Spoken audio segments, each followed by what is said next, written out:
الرحمن الرحيم الحمد لله رب العالمين الصلاة والسلام على أشرف الأنبياء والمرسلين سيدنا ونبينا ومولانا ومولى الكونين رسول الثقلين جد الحسن والحسين أبي القاسم مصطفى محمد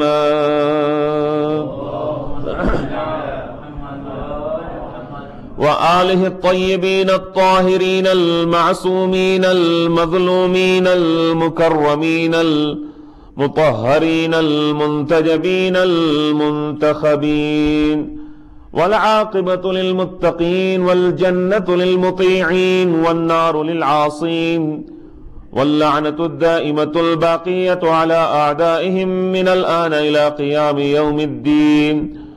أما بعد فقد قال رسول الله صلى الله عليه وآله وسلم: الحسن والحسين سيدا شباب أهل الجنة.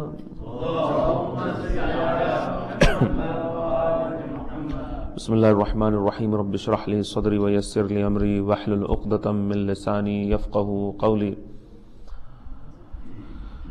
عزیزان محترم، اہل بیت علیہ السلام کے چاہنے والوں، سب سے پہلے تو میں آج کی جو شب ہے بہت ہی عظیم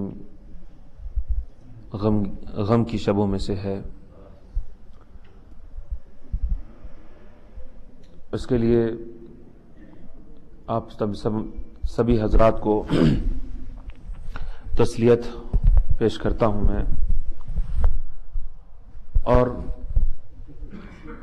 یہی گزارش ہے کہ آج کی شب کو ہم شب عاشور سے کم نہ سمجھیں، شب عاشور سے کم نہ سمجھیں. اور جو کل کا دن ہے وہ بہت ہی عظیم، بہت ہی بڑا غم کا دن ہے.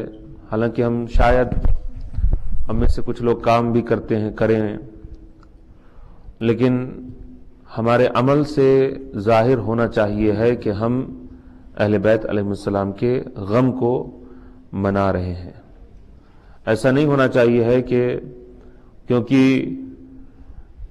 ہم چھٹی نہیں کر رہے ہیں مثال کے طور پر، تو ہو سکتا ہے کہ کچھ ایسے کام میں ہم لگ جائیں کہ جس سے جو ہے اس بات کا اظہار ہو، ایسا لگے کہ جیسے ہم خوشی منا رہے ہیں یا مثلا ہنس رہے ہیں، بول رہے ہیں. اس طرح کے عمل سے ہم کو پرہیز کرنا چاہیے.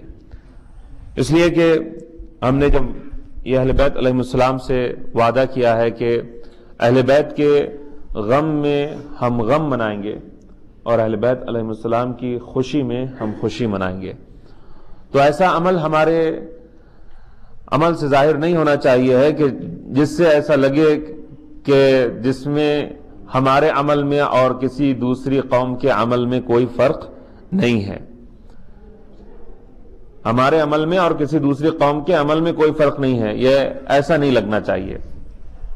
بس یہ تھوڑا سا میسج تھا، اور بات کو جو ہے آج ہی بہت ہی مختصر میں آپ کے سامنے عرض کروں گا. کوئی لمبی چوڑی کوئی تقریر کی کوئی بات ہی نہیں ہے یہاں پر.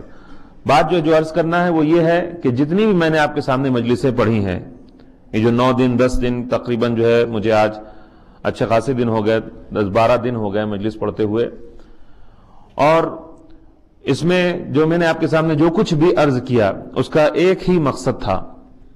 اس کا مقصد یہ نہیں تھا کہ آپ جو ہے وہ باہر جا کے میری تعریف کریں. اس کا مقصد یہ بھی نہیں تھا کہ آپ جا کے میری برائی کریں باہر. اس کا مقصد یہ تھا کہ ہماری اصلاح ہو جائے، یا وہ چیزیں کہ جو ہم کو نہیں پتا ہیں وہ معلوم ہو جائے.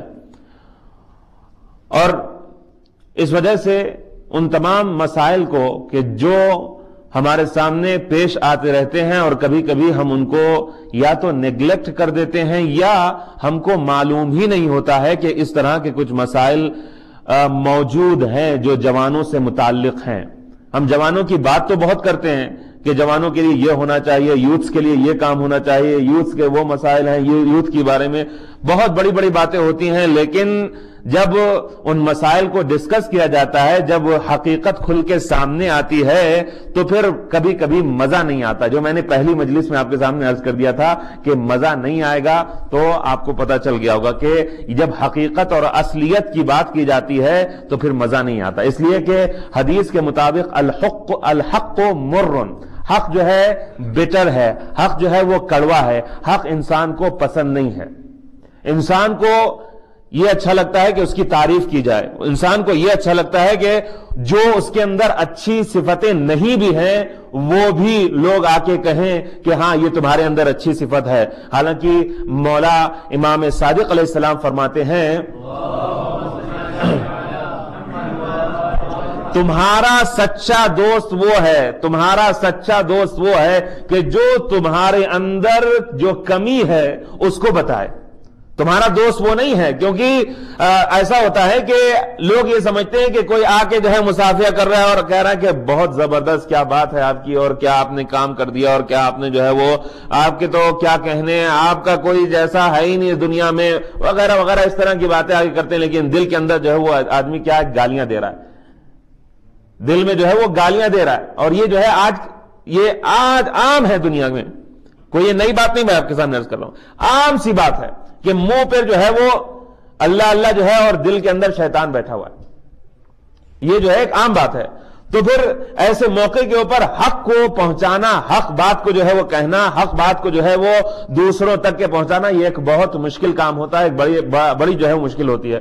تو پھر میں آپ کے سامنے پھر عرض کر دوں کہ جو مقصد تھا وہ یہی تھا کہ کچھ تھوڑا سا امر بالمعروف اور نہی عن المنکر ہو جائے، اور جو باتیں ہم کو نہیں معلوم ہے وہ معلوم ہو جائے. بس یہ بات جو تھی وہ عرض کر چکا، ختم ہو گیا.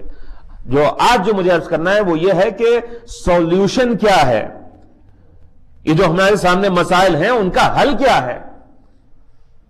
What is the solution to the problems that, یعنی جو ابھی ہمارے پاس ہیں پرابلمس، ان کا سولوشن کیا ہے، حل کیا ہے، کچھ تو ہوگا حل.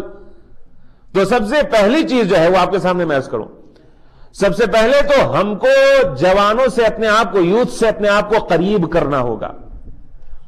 جو جنریشن گیپ نہیں تھا جو ہم نے خود پیدا کیا ہے اس کو ہم کو دور کرنا پڑے گا، اس کو ہم کو ختم کرنا پڑے گا. ہم کو خود اپروچ کرنا پڑے گا اپنے یوتھس کو، ان کے قریب جانا پڑے گا، اور جانے کے بعد ان سے خود ان کے مسائل کو پوچھنا پڑے گا کہ واٹس یور پرابلم، کیا تمہاری مشکل ہے، تم کیا مشکل برداشت یعنی جھیل رہے ہو، سفر کر رہے ہو. اس لیے کہ بہت سی ایسی چھپی ہوئی مشکلیں ہیں کہ جو یوتھ جو ہے ہمارے سامنے بیان نہیں کر پاتے ہیں، یا تو شرم آتی ہے یا تو ڈرتے ہیں کہ پھر یہ مسئلہ کوئی ڈسکس کریں گے تو پتہ نہیں اس کیا حل ہوگا، کیا بات ہوگی. تو پھر کیا ہوتا ہے کہ باہر جا کے تو دوسروں کو تو معلوم ہوتا ہے لیکن خود جو گھر کا مسئلہ ہے اس کو گھر والے کو نہیں پتا ہوتا ہے. تو آج جو ہے وہ مسائل باہر جا رہے ہیں، یہ ہمارے پاس آ نہیں رہے ہیں. ہم کو پتہ نہیں کہ ہمارے یوتھ جو ہیں وہ کیا مشکل میں ہیں، اور ہر چیز کو ہم اپنی اوپینین، اپنے مائنڈ سیٹ کے اعتبار سے جو ہے وہ سوچتے ہیں کہ جو میں سوچ رہا ہوں وہ صحیح ہے. نہیں، آپ ان کے زمانے میں اور ان کی عمر کے لیول کے اوپر آ کے سوچئے، اپنے حساب سے اپنا سوچئے. آپ ان کے دور میں، ان کے زمانے میں، ہم جب زندگی گزار رہے تھے 50 سال پہلے ہم پیدا ہوئے، 60 سال پہلے ہم پیدا ہوئے، تو پھر ہمارے زمانے میں کچھ بھی نہیں تھا. ہر طرف جو ہے وہ خوشیاں تھی، ہر طرف سکون تھا، ہر طرف امان تھا. نہ تو انٹرنیٹ تھا، نہ تو کمپیوٹر تھا، نہ جو ہے ٹی وی تھا، نہ تو اس طرح کے چینلز وغیرہ تھے، نہ تو میگزینز وغیرہ کوئی پڑھتا تھا، نہ کچھ نہیں تھا، کچھ بھی نہیں تھا. لیکن آج کے زمانے میں کیا سب کچھ کھلا ہوا ہے. آج کا زمانہ کیا پوری طرح سے اوپن ہو چکا ہے. آج کے زمانے کے یوتھ کی جو مشکلیں ہیں وہ ہمارے زمانے کے یا بزرگوں کے، جو ہمارے زمانے کے جو بزرگ ہیں ان کی مشکلوں سے کہیں زیادہ مختلف ہیں، بہت زیادہ ڈیفرنٹ ہے، بہت زیادہ الگ ہیں. ہم ان کو پرانے سولوشن سے حل نہیں کر سکتے. ہم ان کو اپنے پرانے سولوشن لا کے حل نہیں کر سکتے. ہم کو نئے سولوشنز جو ہے وہ ڈھونڈنا پڑیں گے، نہیں تو بات جو ہے وہ بہت خراب ہو جائے گی، بگڑتی چلی جائے گی.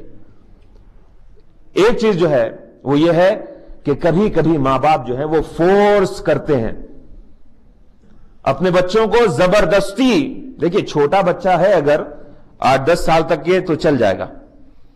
اور اسلام نے کہا بھی ہے کہ 8-10 سال تک کہ اس کو مجبور بھی کرنا پڑے تو کرو، لیکن جب اس سے زیادہ بڑا ہونے لگا تو اب زبردستی کام نہیں چل سکتا ہے۔ میری بہن ہے، میری بیٹی ہے، میں چاہتا ہوں کہ وہ حجاب کرے، وہ حجاب کرے، تو ایک تو طریقہ یہ ہے کہ زبردستی میں اس سے کہوں کہ تم کو اسکارف جو ہے پہننا پڑے گا، تم کو جو ہے چادر پہننا پڑے گی، تم کو جو ہے برقع پہننا پڑے گا، ایک تو یہ ہے طریقہ، اور میں اس کو برداشت نہیں کر سکتا ہوں، تم کو حجاب میں رہنا ہے، اینڈ دیٹس اٹ۔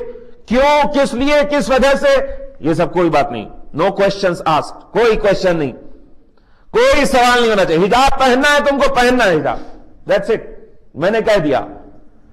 عزیزان محترم، ممکن ہے کہ وہ ڈر کے مارے، ڈر کی وجہ سے حجاب پہن لے لڑکی، وہ ڈر کی وجہ سے وہ حجاب پہن لے، لیکن جب آپ کی نظروں سے دور ہوگی وہ اسکارف کو اتار کے پھینک دے گی، جو عام طور سے ہوتا ہے کہ گھر میں تو بہت اسکارف ہے، باہر جو ہے وہ جب جہاں تک کہ ماں باپ دیکھ رہے ہیں تو پتہ چلا بہت چادر بھی چل رہی ہے اور برقع بھی ہے، اور جیسے ہی ماں باپ سے دور ہوئی، اسکول پہنچے، کالج پہنچے، یا کہیں پر جو ہے وہ جہاں کام کرتے وہاں پہنچے، نہ تو اسکارف کا پتہ ہے، نہ تو برقعے کا پتہ ہے، نہ چادر کا پتہ ہے، اگر ہے بھی تو اسکارف جو ہے وہ یہاں پہ رکھا ہوا ہے اور چادر جو ہے خالی گردن میں اٹکی ہوئی ہے۔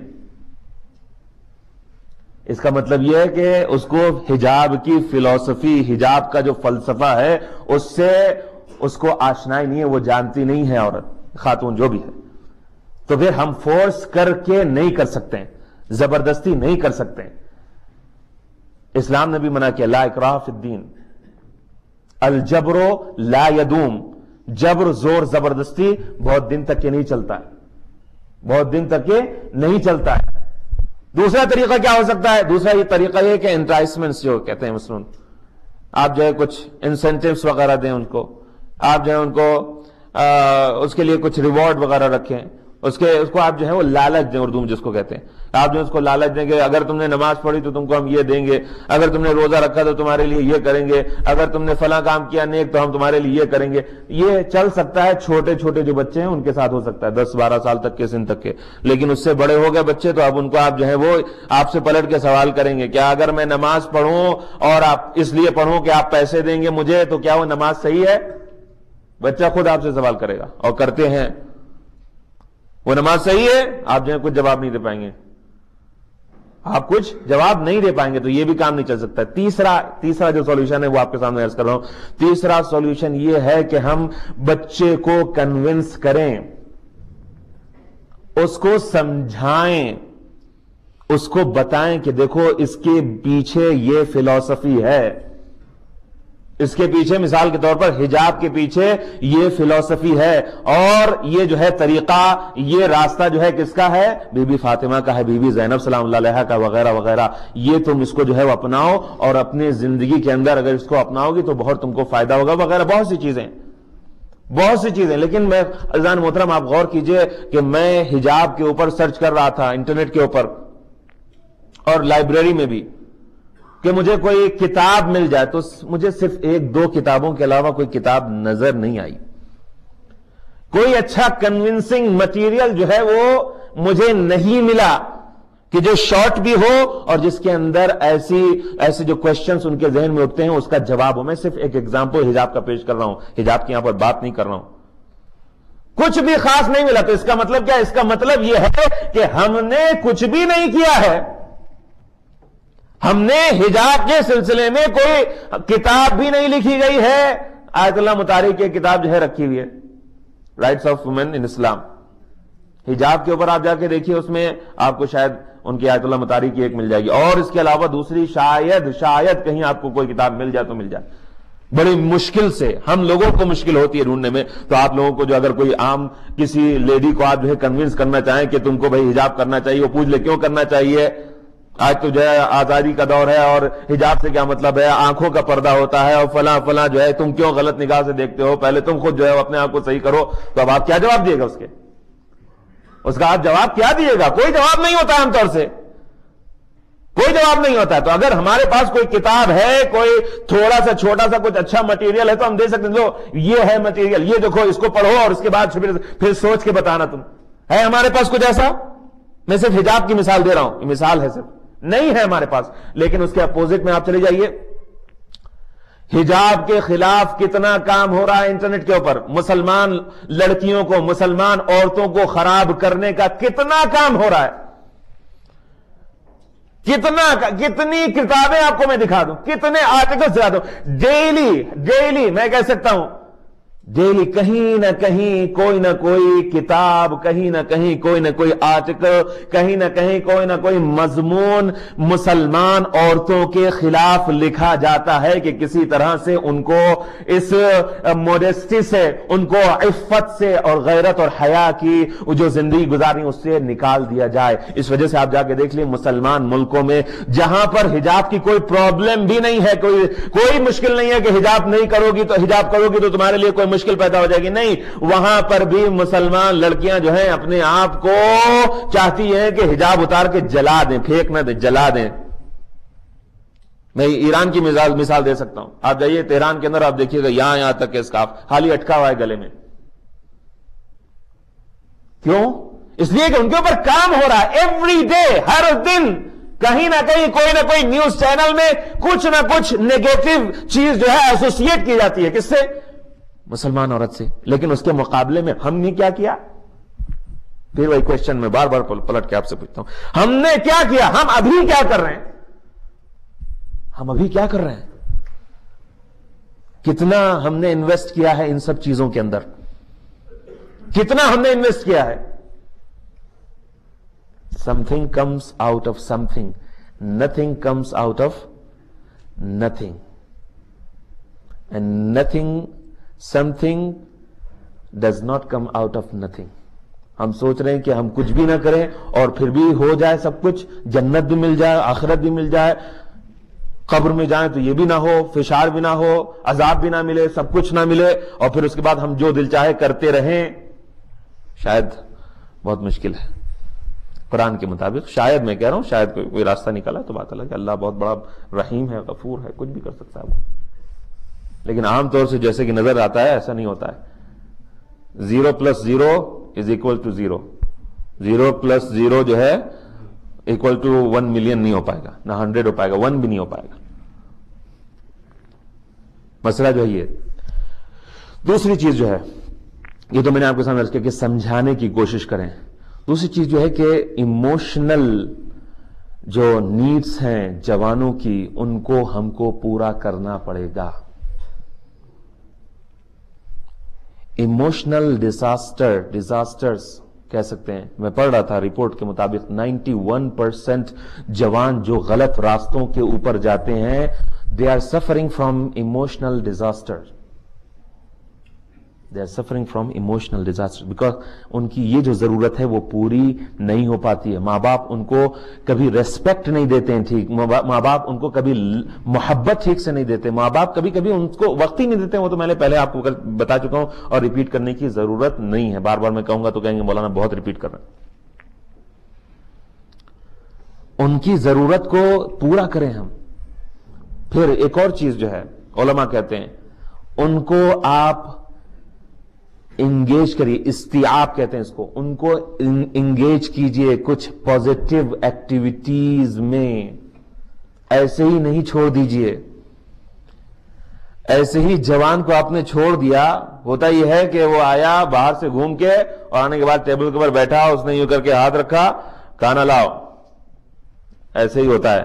وہ انگلش میں کہتا ہوگا, میں اردو میں آپ سے کہہ رہا ہوں.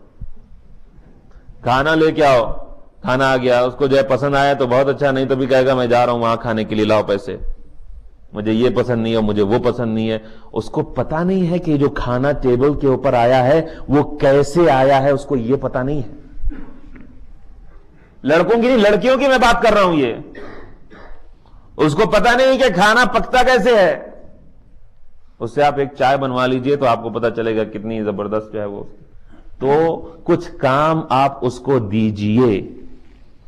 اسلام کہتا ہے کہ, اب میں پھر وہی آپ کو دوسری جو میری تقریر تھی اس کو پھر یاد دلاتا ہوں کہ پیغمبر اکرم نے جوانوں کو ریسپانسبلٹیز دیں, ان کو ڈیوٹیز دیں ایسی کہ جن کو آپ سن کے آپ کو تعجب بھی ہوا ہوگا, مجھے یقین ہے.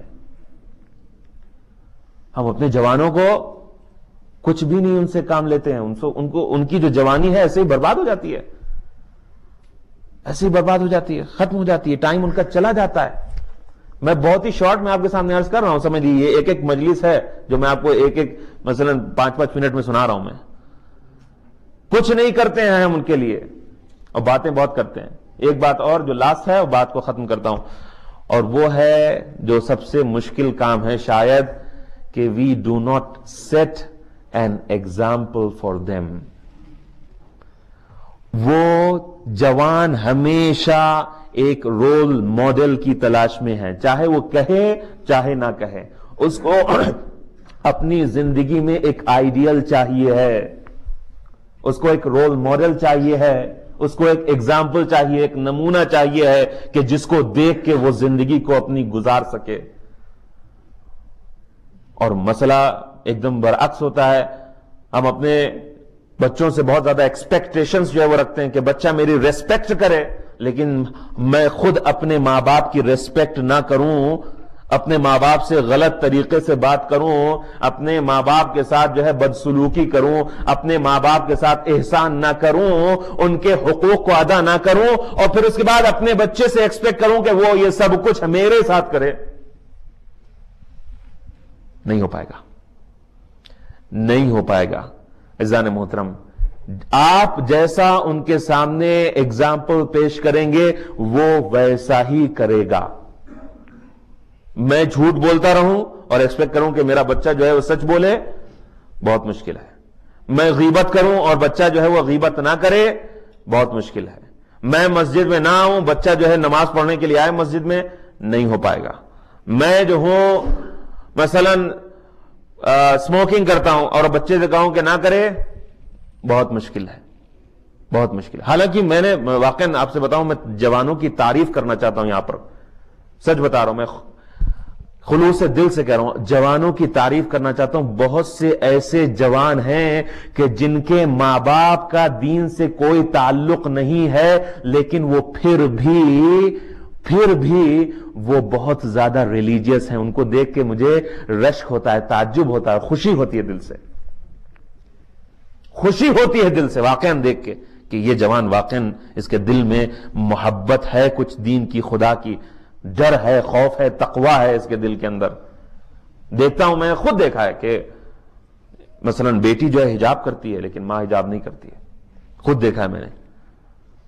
آپ دیکھیے یہ ایک بڑی چیز ہے. باپ جو ہے مثال کے طور پر داڑھی نہیں رکھتا ہے, لیکن بچہ جو ہے, بیٹا جو ہے وہ داڑھی رکھے ہوئے, ایک بڑی بات ہے. باپ نماز نہیں پڑھتا ہے, مسجد نہیں آتا ہے, لیکن بیٹا جو ہے مسجد میں آ رہا ہے, یہ تعریف کی بات ہے, ہم کو اپریشیٹ کرنا چاہیے. واقعی نہیں, بہت بڑی چیز ہے, بہت بڑی چیز ہے. تو یہ سب چیزیں جو میں نے آپ کے سامنے 4-5 چیزیں عرض کی, ان کو ہمیشہ ہم کوشش کریں یاد رکھنے کی. اس کے علاوہ سب سے اہم چیز جو ہے ان سب چیزوں کے اندر وہ یہی ہے کہ ہم ان کے لیے کیسا ایگزامپل اور نمونہ پیش کرتے ہیں. یہ سب سے امپورٹنٹ چیز ہے. ان کو ایک رول ماڈل چاہیے ہے, اور پھر جب ان کو نہیں ملتا ہے تو پھر وہ کبھی ہالی ووڈ نظر آتا ہے, کبھی بالی ووڈ نظر آتا ہے, کبھی جو ہے وہ کوئی میچ کیا نام ہے کسی ٹیم کا کوئی پلیئر نظر آتا ہے, اور وغیرہ وغیرہ جو ہے کوئی نہ کوئی رول ماڈل مل جاتا ہے. تو بھی آپ کو نظر آئے گا کبھی بال جو ہے وہ اوپر چلے جا رہے ہیں, کبھی جو ہے پین جو ہے نیچے چلی جا رہی ہے, اور بہت سی چیزیں ہیں جو میں عرض نہیں کرنا چاہتا ہوں. اس کی وجہ کیا ہے؟ اس کی وجہ یہی ہے کہ ان کو کوئی دیکھنے کے لیے ایسا ملا ہی نہیں کہ جس کو فالو کریں. وہ بہت مشکل ہے اور بہت آسان بھی ہے. اگر خلوص ہے دل میں تو بہت آسان ہے. بس آپ کی زحمت کو میں ختم کرتا ہوں. آج کی شب بڑی عظیم شبوں میں سے ہے, اور میں نے کہا کہ عاشور کی شب سے اس کو ہم کم نہ سمجھیں. عاشور کی شب میں ہم کوشش کرتے ہیں کہ اہل بیت علیہ السلام کا غم جو ہے وہ زیادہ سے زیادہ منائیں.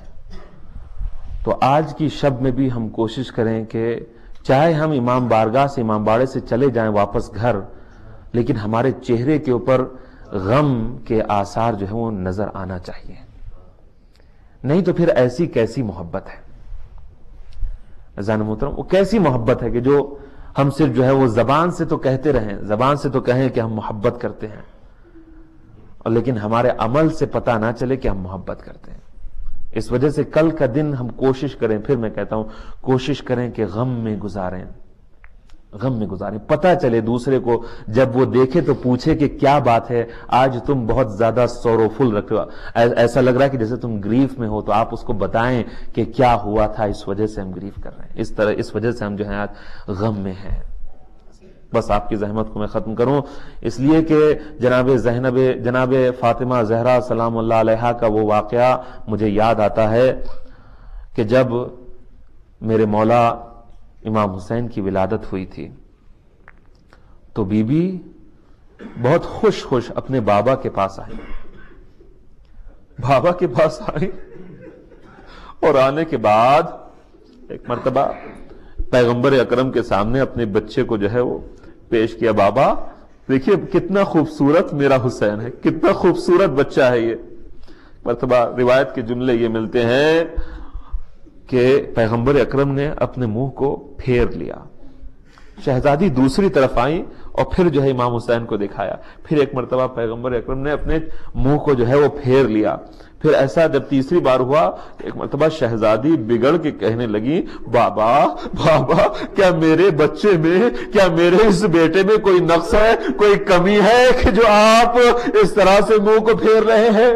علماء کہتے ہیں کہ پیغمبر اکرم اپنے منہ کو اس لیے پھیر رہے تھے کہ کہیں شہزادی فاطمہ پیغمبر کی آنکھوں کے آنسوؤں کو نہ دیکھ لیں۔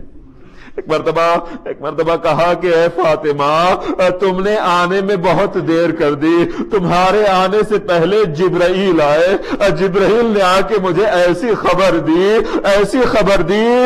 کہ جس کے بعد میری ساری خوشی ختم ہو گئی۔ کہا کہ بابا وہ کون سی خبر ہے، مجھے بھی تو ذرا سنائیے۔ کہا کہ اے فاطمہ سن نہیں پاؤ گی اس لیے کہ جانتے ہیں ماں کا دل ہے، ماں کا دل کتنا چھوٹا ہوتا ہے آپ کو پتا ہے، خاص طور سے جب بچے کی محبت دل میں ہو تب کتنا ممتا، بہت چھوٹا ماں کا دل ہوتا ہے۔ ایک مرتبہ پیغمبر اکرم نے کہا کہ جبرائیل نے آ کے مجھے یہ خبر دی ہے کہ یہ تمہارا بچہ حسین کربلا کے میدان میں 3 دن کا بھوکا پیاسا رلا کے شہید کیا جائے گا، رلا کے شہید کیا جائے گا۔ ایک مرتبہ شہزادی تڑپ گئی، بیٹا ہاتھ میں ہے، اگر کوئی بچے کے بارے میں کوئی بری خبر سنا دے تو کتنا زیادہ برا لگتا ہے، کتنا انسان غمگین ہو جاتا ہے، اور خاص طور سے اس وقت کہ جب بچہ ابھی پیدا ہوا ہو، خدا نہ کرے کسی کا بچہ پیدا ہوا ہو اور اس کو کوئی ڈاکٹر آ کے بری خبر دے کہ اس بچے میں یہ کمی ہے یا یہ ہو جائے گا، تو ماں باپ کا دل کیسے پچ جاتا ہے۔ شہزادی نے کس طرح سے برداشت کیا ہوگا؟ بس معلوم ہے کہ بابا کے منہ سے کبھی کوئی ایسی بات نہیں نکلتی کہ جو جھوٹ ہو، بابا کے اوپر یقین ہے۔ بس ایک مرتبہ پلٹ کے کہا کہ اے بابا ذرا اتنا تو بتائیے گا کہ جب میرے حسین کو کربلا کے میدان میں تڑپا کے شہید کیا جائے گا تو کیا آپ موجود ہوں گے؟ ایک عجیب سا سوال ہے۔ پیغمبر اکرم نے کہا اے فاطمہ تم یہ جانتی، روایت کے جملے یہ ہے کہ ایک مرتبہ پیغمبر اکرم مسجد کے اندر بیٹھے ہوئے ہیں، ایک مرتبہ امام حسین کے رونے کی آواز آئی، جیسے ہی آواز آئی پیغمبر اکرم مسجد سے کھڑے ہوئے، فوراً شہزادی کے گھر میں جا کے کہا اے فاطمہ میری لخت جگر کیا تم کو پتا نہیں ہے کہ جب حسین گریا کرتا ہے تو مجھ سے برداشت نہیں ہوتا ہے، مجھے بڑی تکلیف ہوتی ہے، اس کو رونے نہ دو۔ ہاں پیغمبر نے یہی جواب دیا اے فاطمہ جب اس کا گریا مجھے برداشت نہیں ہے تو اس کی بھوک و پیاس کیسے برداشت کروں گا؟ اگر میں زندہ ہوتا تو اس کو کوئی بھی کچھ نہیں کر سکتا تھا۔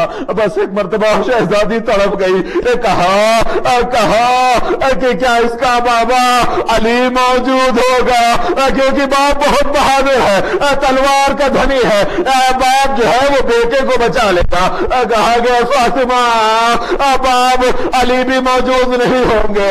ایک مرتبہ کہا کہ شاید بھیا حسن اس کا بھائی بڑا بھائی ہے حسن وہ موجود ہو. کہا کہ نہیں وہ بھی موجود نہیں ہوگا. ایک مرتبہ شہزادی نے طلب کے مظلومیت کا عجیب اظہار کیا. کہا کہ کیا چکی پیسنے والی ماں موجود ہوگی؟ کہا کہ نہیں فاطمہ تم بھی موجود نہیں ہوگی. بس شہزادی تڑپ گئی کہ ہائے میرے اس بیٹے پر گریا کون کرے گا, آنسو کون بہائے گا, ہم تو موجود ہوں گے نہیں, ہم تو بچا نہیں سکتے ہیں. پیغمبر نے کہا کہ فاطمہ میں تم سے وعدہ کرتا ہوں کہ خدا ایک ایسی قوم کو پیدا کرے گا کہ جس کے بچے حسین کے بچوں پر گریا کریں گے, جس کی عورتیں حسین کی عورتوں پر گریا کریں گی, اور جس کے مرد حسین کے اس کے مردوں پر گریا کریں گے. بس شہزادی نے دعا کرنا شروع کر دی کہ خدا ایسی قوم کو سلامت رکھے. آپ نے یہ چند مصائب سن لیے, اب اور مصائب کو سناتا ہوں. اس شہزادی کی عظمت کو سنیے. روایت میں یہ ملتا ہے کہ جب روز محشر جناب فاطمہ زہرا شہزادی کی جب سواری آنے والی ہوگی تو ایک فرشتہ ندا دے گا. کیا آواز دے گا؟ کہے گا غضوا ابصارکم ونکسوا رؤوسکم. اے محشر والو, آتا سارے انبیاء موجود ہیں, سارے اولیاء موجود ہیں, ساری امتیں موجود ہیں. فرشتہ آواز دے رہا ہے. کیا آواز دے رہا ہے؟ اے محشر والو اپنی نگاہوں کو جھکا لو, اپنی آنکھوں کو بند کر لو, اپنے سر کو جھکا لو. کیوں؟ اس لیے کہ محشر کی شہزادی فاطمہ آنے والی ہے. فاطمہ آ رہی. یہ ہے فاطمہ کی عظمت کہ روز محشر جہاں پر پردے کی کوئی بات نہیں ہے, جہاں پر حجاب کی کوئی بات نہیں ہے, لیکن اس جگہ پر بھی شہزادی کی عظمت یہ ہے. اور شہزادی کی عظمت آپ کو پتا ہے, شہزادی نے کہا تھا کہ میرے جنازے کو شب کی تاریکی میں اٹھانا, میرے جنازے کو ایسے تابوت میں لے کے جانا کہ جس میں جسم کا پتہ نہ چلے. ہاں یہی شہزادی ہے. میں کہوں گا شہزادی بڑی خوش نصیب ہے, محشر میں یہ عظمت مل رہی ہے. لیکن میں نے کبھی نہ یہ روایت ایسی سنی ہے, نہ میں نے کہیں پر پڑھا ہے. کیا وہ یہ ہے کہ جب اسی شہزادی کی بیٹیاں کوفے اور شام میں آئی تھی تو یہ اعلان ہونے کے بجائے کہ فاطمہ کی بیٹی آ رہی ہے, یہ اعلان کیا گیا کہ آگے تماشا دیکھو, علی اور فاطمہ کی بیٹیاں, علی اور فاطمہ کی بیٹی آ گئی ہے. ہاں بس چند جملے اور سن لیجئے. آج گریا کرنے کی شب ہے. روایت میں یہ ملتا ہے سہیل ابن سعد یہ کہتے ہیں کہ جب میں نے اس قافلے کو آتے ہوئے دیکھا تھا تو دیکھا تھا کہ نیزوں کے اوپر کچھ سر ہے کہ جو لائے جا رہے ہیں, نیزوں کے اوپر کچھ سر ہے جو لائے جا رہے ہیں, لیکن ایک سر جو ایسا ہے کہ جو گھوڑے کی کرتے, ایک سر ایسا ہے کہ جو گھوڑے کی گردن میں بندھا ہوا ہے. وہ کس کی گردن, کس کے گھوڑے میں؟ وہ خونی ملعون کے گھوڑے کی گردن میں بندھا ہوا تھا. ایک مرتبہ وہ کہتے ہیں کہ میں خونی کے پاس گیا اور پوچھا یہ سارے سر تو نیزے پہ نظر آ رہے ہیں, لیکن یہ سر جس سے بہت نور نظر آ رہا ہے, بہت نور نکل رہا ہے, یہ سر یہ گھوڑے کی گردن میں کیوں بندھا ہوا ہے؟